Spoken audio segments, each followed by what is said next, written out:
Hello, नमस्कार, good morning, सुप्रभात छात्रों। एक बार पुनः आपका मेरे वीडियो में स्वागत है। पिछले वीडियो में हमने संवाद सेतु के 4 पाठों के प्रश्न उत्तरों का अध्ययन कर लिया है।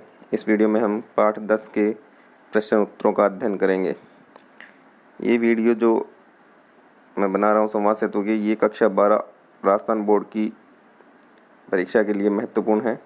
तो चलिए हम पाठ 10, नाम है वार्ता, रिपोर्टाज, यात्रा वृत्तांत, डायरी लेखन, संदर्भ ग्रंथ की महत्ता, इसके पाठ्य पुस्तक के जो प्रश्न उत्तर हैं उनको हम हल करते हैं। तो चलिए शुरू करते हैं। पहला प्रश्न है, रिपोर्टाज किसे कहते हैं? रिपोर्टाज किसे कहते हैं?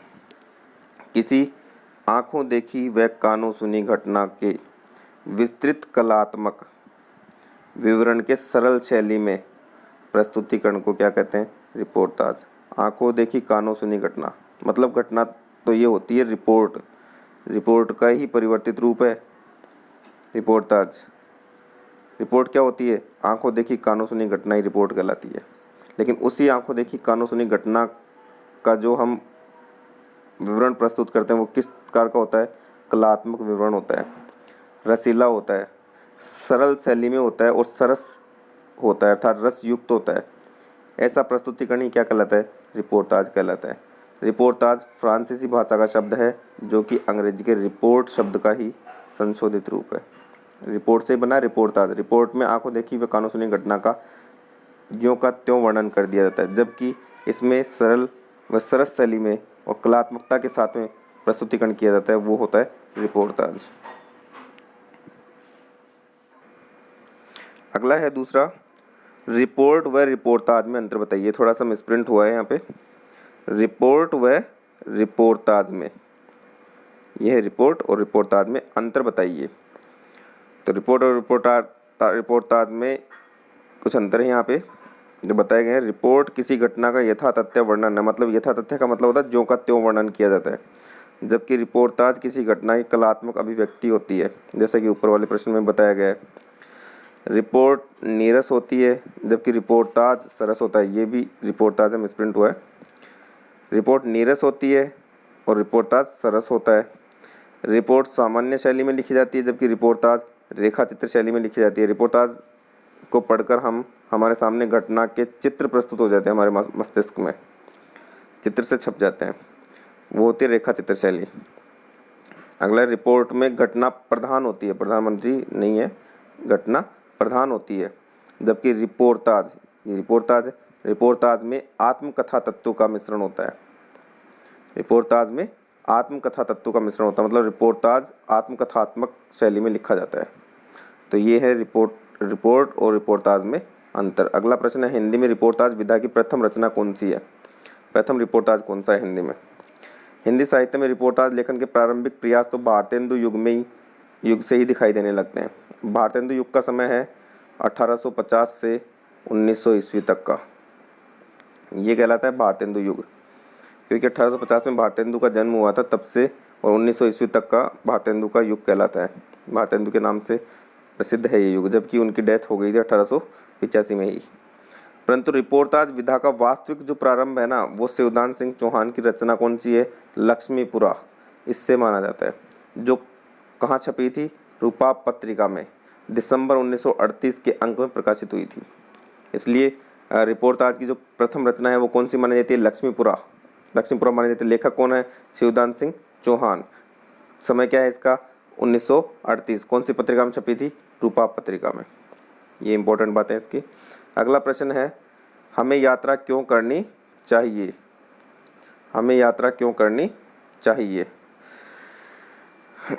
हमारे आसपास का संसार विविधतापूर्ण है, इसे जानने, समझने व इसकी विविधता का आनंद लेने के लिए हमें यात्रा करनी चाहिए। यात्रा व्यक्ति को उसके निजी जीवन के दबावों से कुछ समय के लिए मुक्त करती है, हमें फ्री कर देती है। हम स्वतंत्रता फील करते हैं जब हम यात्रा पर जाते हैं या यात्रा करते हैं। तो जितनी प्रकार की टेंशन होती हैं, तनाव होते हैं, हमें कुछ समय के लिए उनसे मुक्ति मिल जाती है। यात्रा करने से नए वातावरण, नई परिस्थितियों और नए लोगों के साथ परिचय बढ़ता है। बिल्कुल नई नई चीज़ें सीखने को मिलती है, नया वातावरण मिलता है, नई परिस्थितियों में नए लोगों के साथ परिचय बढ़ता है, विविध संस्कृतियों का पता चलता है, क्षेत्र विशेष का ज्ञान बढ़ता है। अतः जीवन को आनंद से जीने के लिए हमें क्या करनी चाहिए? यात्रा करनी चाहिए। मौज मस्ती से जीने के लिए, तनाव से मुक्त रहने के लिए भी हमें क्या करनी चाहिए? यात्रा करनी चाहिए। अगला प्रश्न है, प्रमुख यात्रा वृत्तांतों के नाम लिखिए। तो यहाँ पे कुछ प्रमुख यात्रा वृत्तांत हैं। भारतेंदु का यात्रा वृत्तांत है सरयू पार की यात्रा, लखनऊ की यात्रा, सरयू नदी का नाम है। राहुल सांकृत्यायन की है मेरी तिब्बत यात्रा, मेरी लद्दाख यात्रा। राम वृक्ष बेनीपुर की यात्रा वृत्तांत है पैरों में पंख बांधकर। श्रीधर पाठक के यात्रा वृत्तांत है देहरादून शिमला यात्रा। स्वामी मंगलानंद की यात्रा वृत्तांत है मॉरिशस यात्रा। अज्ञेय की यात्रा वृत्तांत है अरे यायावर रहेगा याद और एक बूंद सहसा उछली। इसमें देश की यात्रा का वर्णन है, जबकि इसमें विदेशी यात्रा का वर्णन है। इसमें विदेशी यात्रा का वर्णन है, इसमें देश के अंदर की। अरे यायावर रहेगा याद और एक बूंद सहसा। निर्मल वर्मा का यात्रा वृत्तांत चीड़ों पर चांदनी, बहुत ही प्रसिद्ध है। अगला है प्रश्न, डायरी क्यों लिखी जाती है? डायरी क्यों लिखी जाती है? अनुभव को शब्दों में पिरोने का कार्य है डायरी लेखन। जो हमारे साथ घटित होता है, जो हम कर चुके हैं, उनको शब्दों में पिरोने का कार्य क्या है? डायरी लेखन। डायरी बीते हुए जीवन की वर्तमान जीवन से तुलना का एक माध्यम है। डायरी हमें बताती है कि हम में कितना परिवर्तन हुआ है।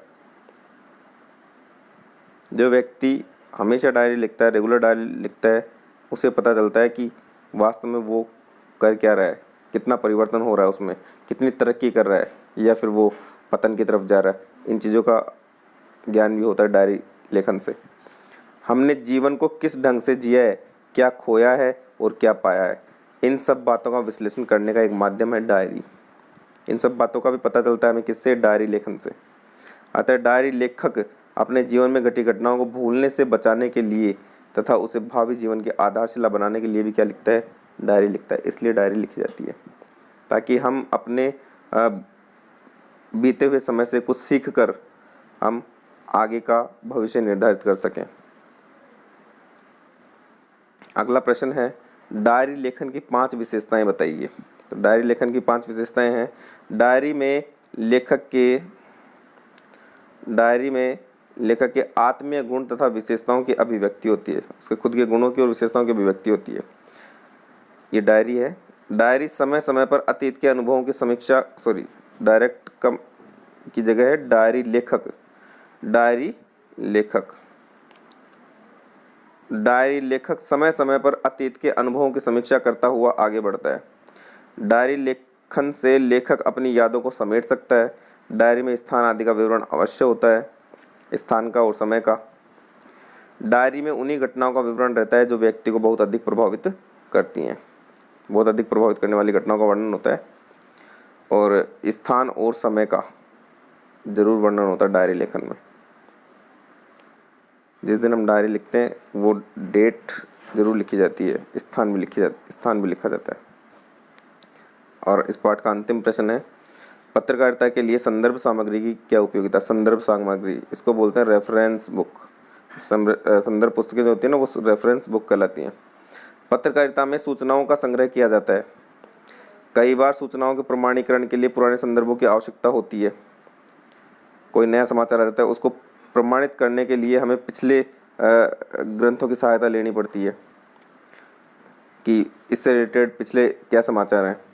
यह पुराने संदर्भ सामग्री के माध्यम से ही प्राप्त होते हैं। उदाहरण के तौर पर हम यह समाचार लेते हैं कि सर्दी ने पिछले 15 वर्षों का रिकॉर्ड तोड़ा। अब इस समाचार के लिए हमें पिछले 15 वर्षों की संदर्भ सामग्री की आवश्यकता होगी। बिना संदर्भ सामग्री के हम ऐसा समाचार नहीं छाप सकते कि पिछले 15 वर्षों का रिकॉर्ड तोड़ा। ये समाचार हम तभी छाप सकते हैं जब हमारे पास पिछले वर्षों का रिकॉर्ड होगा। वो रिकॉर्ड जहाँ हम देखते हैं ना, वही कहलाती है संदर्भ सामग्री। अगर किसी पुस्तक में देख रहे हैं तो वो संदर्भ पुस्तकें कहलाती हैं, जिनको हम रेफरेंस बुक भी बोलते हैं। इस प्रकार पत्रकारिता में संदर्भ सामग्री की बहुत उपयोगिता होती है।